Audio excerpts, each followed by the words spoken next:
Castle has a very nice Boeing lineup. You got a 17, a 29, and just beyond a 50. This B17, as best I can tell, is painted in the colors of General Castle. It's not the right serial number for this airframe.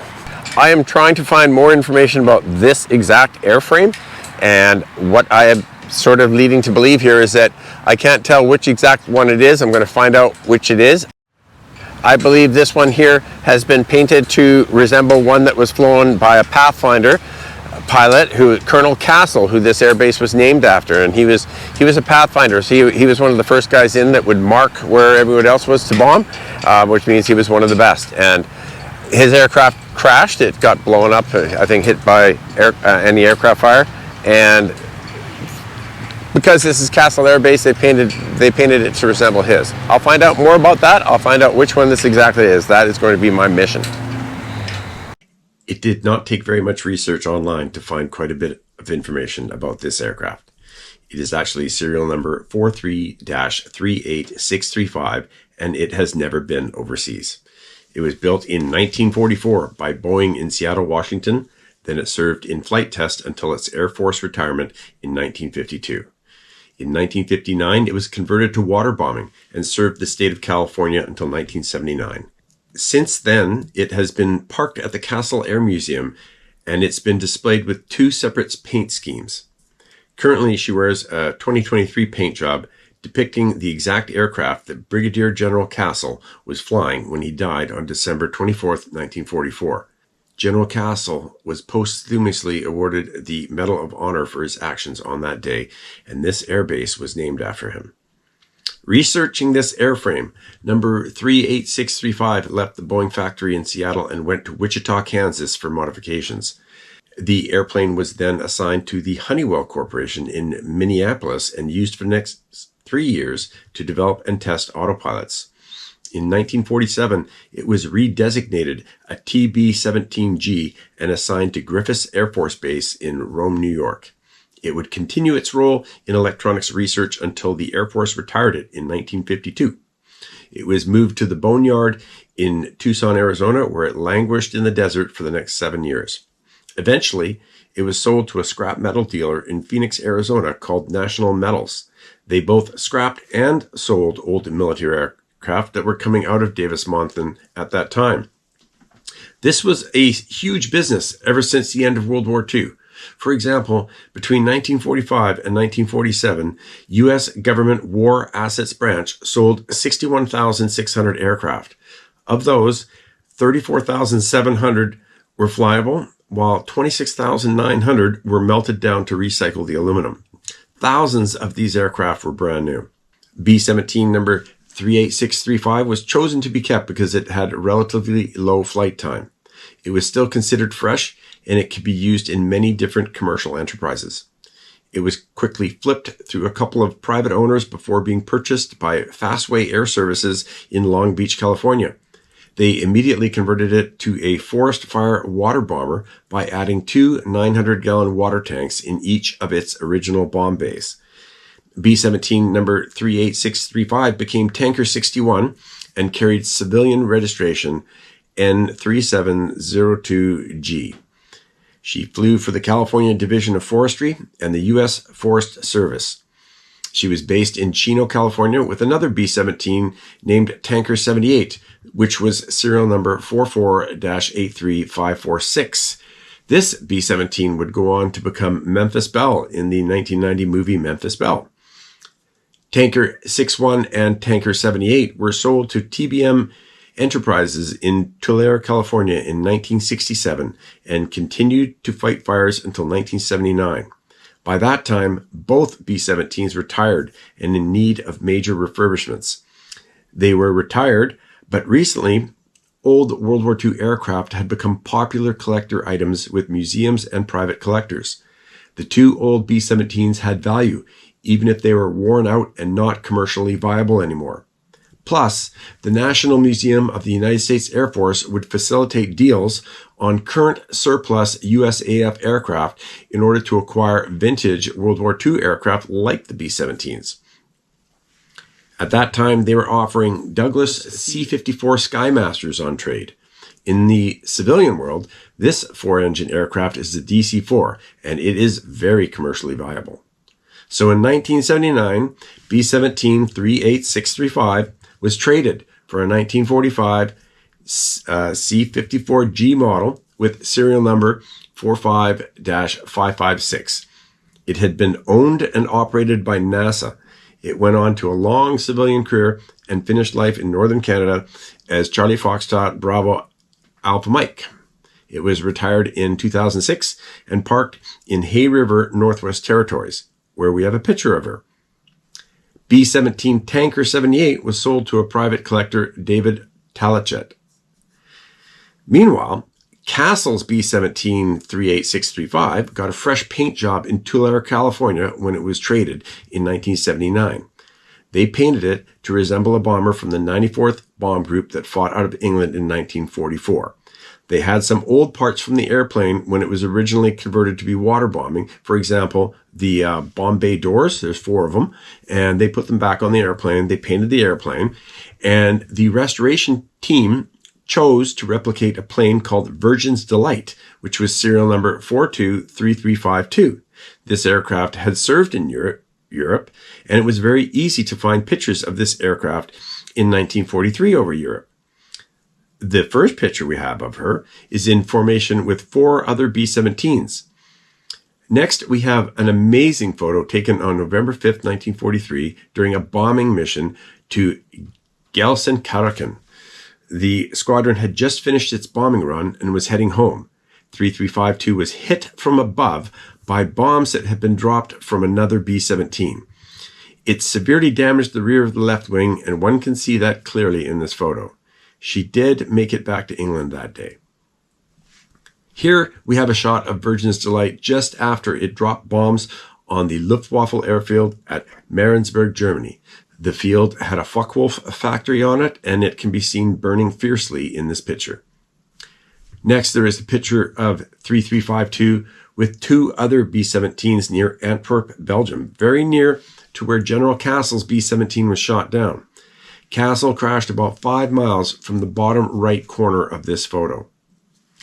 Sadly, Virgin's Delight was lost on November 29th of 1942 after a raid on the submarine pens at Bremen. She had been hit by anti-aircraft fire over the target and chased away from the area by several German fighters. They continued to strafe the bomber, but the Flying Fortress was able to get away out over the North Sea. She was in big trouble, though, and eventually the crew was forced to ditch in the ocean 45 miles off the coast of England. The 10 crewmen all survived the water landing and were able to deploy 2 inflatable life rafts. Unfortunately, the seas were rough and stormy, and the crew was forced to spend the night in the open rafts. No one had seen them ditch in the ocean. The storm pounded them all night, capsizing the rafts several times. By the morning, 5 of the airmen were dead from exposure, and it was still another day before the first rescue boat arrived. By that time, only Lieutenant Walker Child was still alive. He was the only survivor of Virgin's Delight. Back to our B-17 number 38635. On November 26th of 1979, her new paint was finished and she was picked up by a United States Air Force flight crew and flown the short distance from Tulare, California, here to Castle Air Base. The Castle Air Museum staff received the aircraft and continued restoration work with the addition of gun turrets and other World War II details. The airplane then sat in the California sun for the next 44 years until her next paint job in 2023. This time, she got her third identity. The museum applied the markings of the exact bomber that General Castle was commanding when he was killed in action over Europe in 1944. His actions that day earned him the Medal of Honor, which is America's highest award for bravery. This aircraft was serial number 44-8444, and it was nicknamed Treble Four by her crew. She did not have nose art. There was no picture on the nose. On December 24th of 1944, General Castle was in this aircraft as the lead bomber of the 487th Heavy Bombardment Group. He was flying as co-pilot with First Lieutenant Harriman in the left seat. This was Air Force mission number 760, and it was a maximum effort attack on German airfields and the supply lines of the current German Ardennes offensive. The attack involved 3 air divisions, a total of 2,046 B-17s and B-24 bombers, escorted by an additional 853 fighters. The 487th Group was leading the 3rd Air Division. The group's particular target, with a total of 96 bombers, was the airfield at Bobenhausen, Germany. As the wing's commander, General Castle flew as the co-pilot aboard the lead ship, with pilot First Lieutenant Robert Harriman in the left-hand seat as the aircraft's commander. The crew had carried 6 officers and 3 sergeants. As the leading pathfinder, Treble Four carried 3 navigators.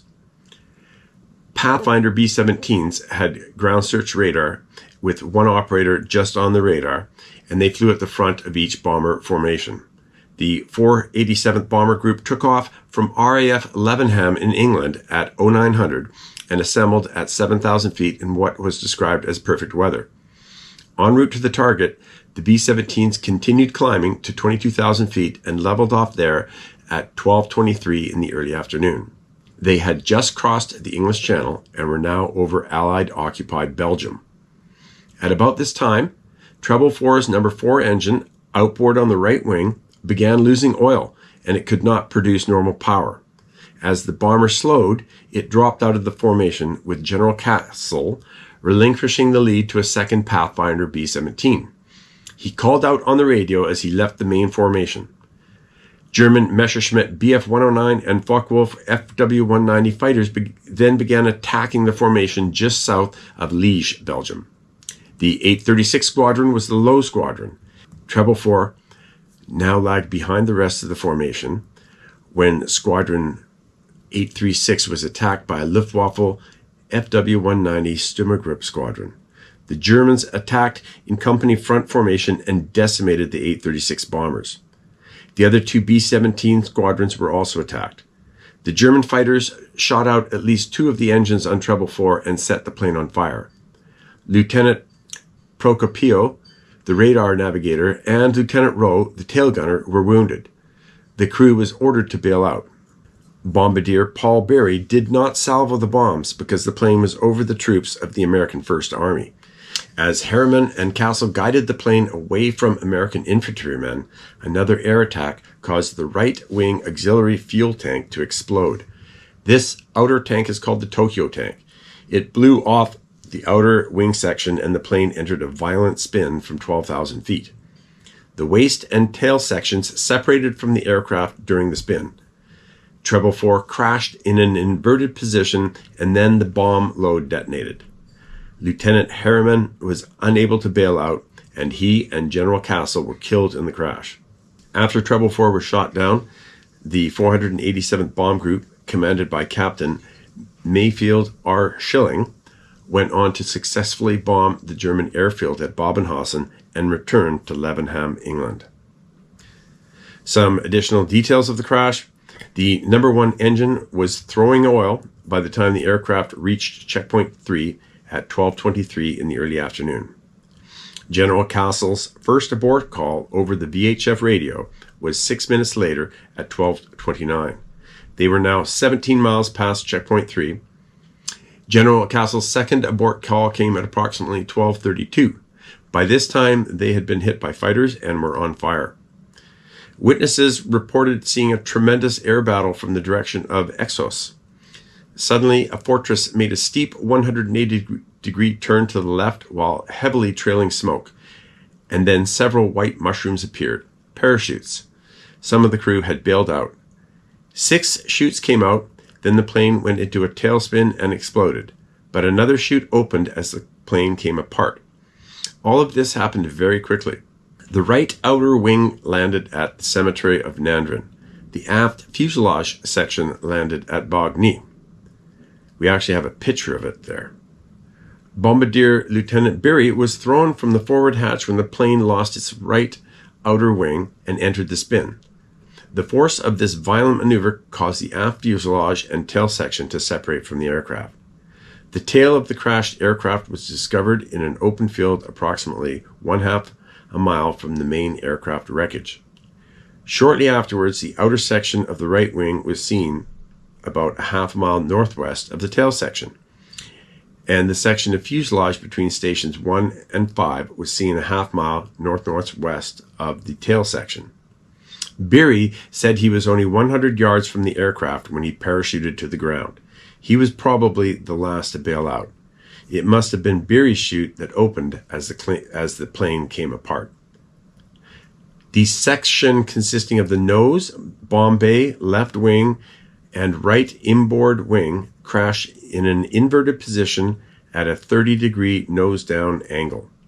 This main crash site was 300 yards from the military police battalion headquartered in the Chateau d'Engelbront. This is 3 miles northwest of Hody and 2 kilometers due south of Rotho-Remer. The bomb load was still on the plane, and it began exploding in the fire after the airplane hit the ground. The crash was witnessed by a military police medical officer, Captain Vogel. He had watched the air battle and watched the B-17 fall to the ground. He described that due to bombs exploding, he could not get close to the wreckage. However, he circled the periphery to ascertain if there was anyone still alive in the wreckage. In so doing, he discovered 3 legs and some mascara, which he took back to the chateau with him and sent for burial to the American cemetery at Henri-Chapelle. Lieutenant Rowe was manning the tailgun position of this lead Pathfinder bomber. He was the regular co-pilot of Treble Four, but he was operating the tailgun on this flight because General Castle was on board and sitting in Rowe's regular seat. It was obvious that Rowe had been wounded in the tailgun position before he bailed out. This was determined from blood evidence in the crashed tail section. He had been hit during the first pass of the German fighter planes. Eyewitnesses reported that Rowe's body was machine gunned by the German fighter planes during his parachute descent. American troops found him dead on the ground between Seney and Fatier, nearly 10 kilometers from where the plane eventually crashed. Thus, he was the first to bail out from the stricken bomber. Navigator Lieutenant McCarthy was the first one to bail out from the nose section. He jumped at 12:36 and landed in a plowed field and got picked up about a mile away from the direction of Liège. He was uninjured. Sergeant Swain was found dead in an open field without his parachute. His watch had stopped at 12:52. He had been seen falling with his parachute on fire. Swan was a waist gunner and radio operator.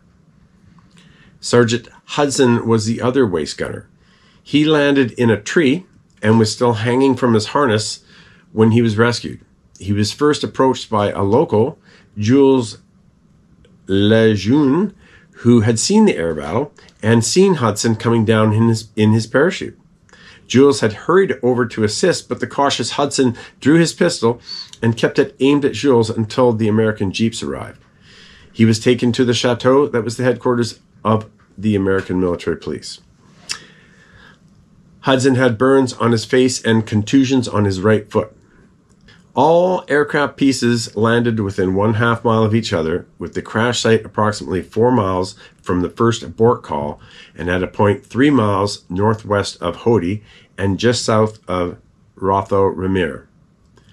General Castle, Lieutenant Harriman, and Sergeant Swain are buried at the American cemetery at Henri-Chapelle in Belgium. General Castle was posthumously awarded the Congressional Medal of Honor. This is the highest award for bravery in American forces. We have what is called a mission flimsy. This is the actual formation flimsy diagram that was used at the Leavenhall Control Tower on December 24, 1944, when this raid was launched. The aircraft tower controllers, they used this diagram to make sure that the aircraft were leaving in the right order so that they could form up properly and head out on their mission. The aircraft that are circled are the ones that were lost. Note that 2 of them have OK and Woodbury added as a note. That means Woodbridge was an emergency airfield that was on the edge of the coast of England, which was a whole string of emergency airfields for airplanes that were coming back in trouble, like mechanically in trouble, maybe engines out, maybe on fire, could be urgently wounded people. They could get help at the very first spot when they came to the coast of England. And it's a pretty amazing little piece of paper here. Thank you for watching all the way to the end. I originally filmed this aircraft at the same time as I filmed the B-29 that is parked next to it, and the B-50 on the other side of the B-29. I wanted to remark about the differences between them as I went along. But one of my museum interests is to run the serial number of each airframe to see what that aircraft did. That often uncovers information that is interesting and worth documenting somewhere. So then I figured out that my aggressive museum visiting schedule has me seeing a significant percentage of the remaining World War II aircraft.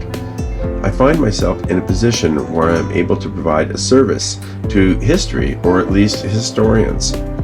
I have also learned that there are specific interest groups in many facets of war history.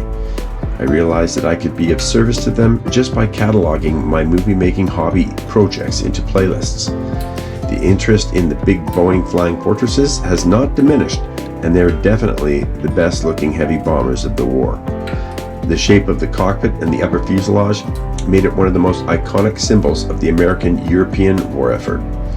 It is so much more attractive than the B-29, which is more the symbol of the American Pacific War campaign. So anyhow, I've made a playlist for all the surviving B-17s that I have visited. I am very much enjoying the process, as each airplane is unique and has its own interesting history. I look forward to finding more B-17s, and I will faithfully document them and put them here. Thanks again for watching to the end. You are a champion. Please have a great day. Interesting trim tab detail. So this is to trim it level. This little thing gets actuated a bit somehow.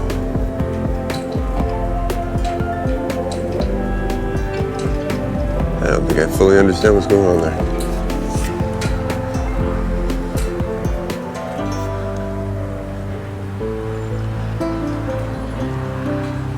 I will move away from the confusing artifact.